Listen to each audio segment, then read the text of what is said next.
Caldari spirituality. Caldari spirituality is the term for the religion of the Caldari people. The Way of the Winds. Native to Caldari Prime, the Way of the Winds is the name given to the religion practiced by the Caldari since before the Rada Empire and the most common spiritual tradition in the state today. Also known as simply, the Way, this religion is a blend of animism and ancestor worship and is practiced mainly by Sivire and Didius in the state and elsewhere, though the Way is a cyclical fad in the Galenti Federation, where Galenti youth have sometimes used it as a symbol of rebellion. Such practice is considered blasphemous and disrespectful, though most Caldari tend to simply dismiss it as Galenti being Galenti. The Maker. The Way holds that the universe was created by an amorphous, the Maker, an omnipotent force which forged the world and all in it. Believers hold that the Maker created the world in a chaotic state, and then imbued spirits into the natural forces of the universe and into those that fill it so that they could tame the chaos and create order. For Wayists, the world is seen as a test to forge the worthy, like hammering steel, and weed out the unworthy. This view is likely a relic of Caldari Prime's difficult past, when the planet was barely habitable due to incomplete terraforming. This view of the universe has also shaped the competitive and often cold nature seen among Caldari, at least to outsiders. The Maker, however, plays little part in the day-to-day practice of the religion, as it is seen as the catalyst for the world's events, but has little involvement, only watching from afar. The only time the Maker might be invoked is in rituals which test fate, such as the Tea Maker ceremony, a test to see who is worthy and who is not. In practice, it is more of a measure of strength, of course, as few consent to the Tea Maker ceremony if they do not have to, but it is important to understand the worldview that basically compels ritual suicide. Nature spirits. The Way does describe nature spirits, however, the most important of which are the winds, especially cold wind, which features most prominently in Caldari folklore. These nature spirits are usually seen as benevolent, though they are always portrayed as taking the long view, and the wider view, commonly phrased as, the spirits watch over us, not you and me. The winds and the other spirits serve the purposes of the Maker, helping to guide the Caldari along the path to order. These spirits do not demand worship, taking more of the role of a proud parent, as with their parents however, it is a poor Caldari which does not show them their love and respect. However, none of the spirits are ever portrayed as people, and to do so implies a great deal of disrespect. To the Caldari, to portray a spirit as a mere person is blasphemous, and implies that the person who did so considers himself on the same level as the spirits. Though there are literally hundreds of spirits mentioned in Caldari oral tradition and written texts, here are a few of the most common. While most are closely associated with features of Caldari Prime, it is important to note that the Caldari do not consider them restricted to any one world. Cold wind still blows on New Caldari Prime. Cold wind. Cold wind is seen as first of the winds, the parent of all others. All the winds have their domains, but for cold wind he is everywhere. Cold wind is all the frosty air of Caldari Prime personified, the crisp, clear air with a gentle morning breeze of a Caldari winter and the punishing gales sweeping off the glaciers with the force to blow small villages right off the map. All other winds look up to him, and work with him to shape the Caldari. To the Caldari, he was always near to them and he was the one breathed the seeds of knowledge to their ancestors. He welcomed them when they first came to the world and told them the stories of its creation. Of all the spirits, he is the closest to the Maker's will, and his love for the worthy and disappointment with the unworthy is unmatched. Mountain Wind.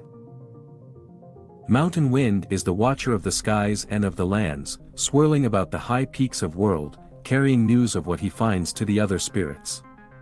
Though a silent observer, when he speaks the other spirits listen, and Caldari would do best to listen as well, he does not waste words on trivialities. One Caldari folktale from the time just after contact with the Galenti, describes him giving the first words of warning about the new visitors, they come to tame the wind.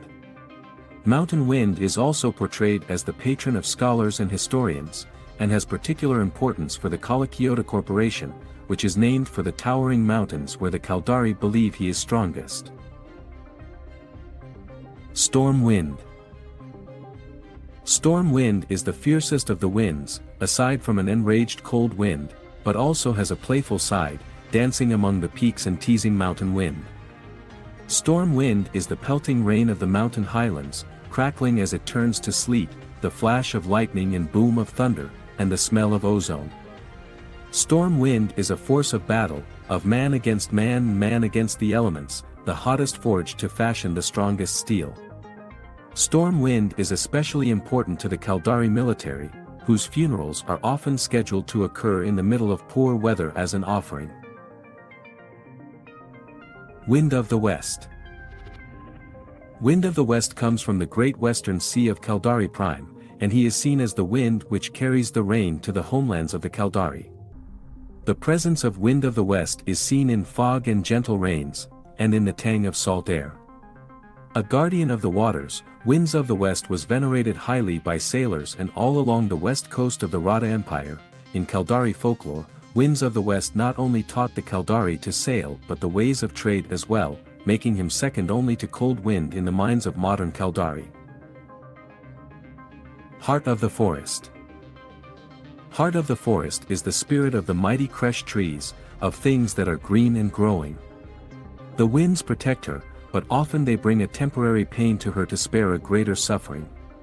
She is the great provider for the Caldari, her wood builds and heats their homes, her game fills their bellies and clothes their skin, and her leaves and branches hide them from their enemies. She also uses her resources wisely. Everything in the forest serves a purpose, however small. Heart of the Forest is perhaps the best known teacher among the spirits, aside from Cold Wind, although she rarely tells anyone anything directly, preferring to teach by example. She is prominent in Caldari beliefs about the home and hearth, and part of the reason Caldari tend to prefer wood in their buildings, especially homes. Ancestor Spirits. In addition to nature spirits, the Way also highly reveres the spirits of a person's ancestors, which tend to feature more prominently in stories and beliefs regarding personal or family struggle and achievement. Most Caldari homes feature a small shrine to their ancestors, where they often burn incense and pray to their ancestors for guidance or to watch over their endeavors. The shrine can often feature pictures of recently passed or especially prominent loved ones. Paintings are the preferred representation, but photographs or holographs are more common. Ancestor spirits are commonly prayed to for more material concerns. In the past, this might have been good harvests, good fortune in battle, or the health of a loved one, but today it is just as common for Caldari to pray for good job performance or for their superiors to recognize their achievements. Prayers of this nature, however, do not ask for the ancestor spirits to intercede directly. Instead, a person will ask his ancestors to lend them their strength or knowledge so that he can achieve their goals on his own. Temples and Clergy.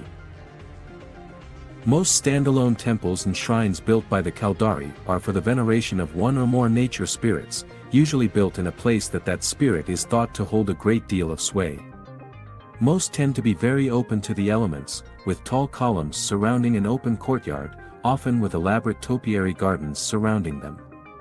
Even the smallest towns and villages usually has at least one shrine located nearby, tended by a lone steward, as Wayist monks are called. There is no organized church or hierarchy among the stewards. In general, each temple or shrine runs its own affairs and decides which applicants to take.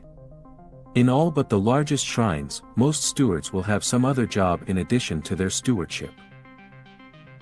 The largest Wayist shrine in Caldari space, however, is the Landfall Shrine on New Caldari Prime, which is primarily for the veneration of ancestor spirits, and is of prime importance to the Caldari people.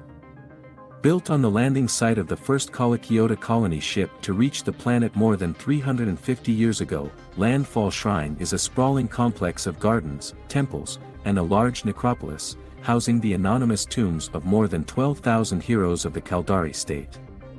It is the only shrine which is supported through a national endowment, and most Caldari, even those who are not Waists, make at least one trip to the site during their lifetimes. Waism is not an evangelical religion, and most Caldari take it as simply a fact of the universe, not a truth to be spread. The general attitude of most Caldari to non-believers is that it is their right to believe in whatever god or gods they like, as Waism is very much centered on the Caldari people themselves anyway. The Achura, and to a lesser extent the Intaki, are considered to have a different understanding of the same realities, which is one of the reasons that the Caldari were eager to incorporate both into the state. Atheist Caldari are not uncommon, and not treated with any particular scorn, though many go through the motions of Waism purely out of cultural tradition rather than any real belief. Death. Death, for Waists, represents a transition from a corporeal being to a purely spiritual one. When a man dies, he remains in the homes and hearts of his family, giving them counsel and lending them his strength. The Way holds that when fate decides it is time, there is little you can do to avoid death. While this does not keep Caldari from obtaining medical treatment, after all, the winds would not have given the Caldari medicine if they did not intend them to use it. It does give them a fatalistic outlook on life, and this is reflected in the general acceptance of death as an inevitability to be handled, not something to be feared. Many Caldari find the notion of an idyllic afterlife, such as the Amar concept of heaven, to be somewhat ridiculous. Cremation is the exclusive method of burial used by Waists, and even most secular Caldari, with the belief being that the burning of the body encourages the spirit to commit fully to his new existence. In cases where cremation is not possible, if the body has been lost or is otherwise inaccessible, a full-size effigy, usually crafted from reeds, paper, or wood, is burned and interred within a necropolis instead. Unlike in many other religious traditions, it is considered disrespectful to keep the ashes of an ancestor in one's home, essentially taunting the spirit with his former body.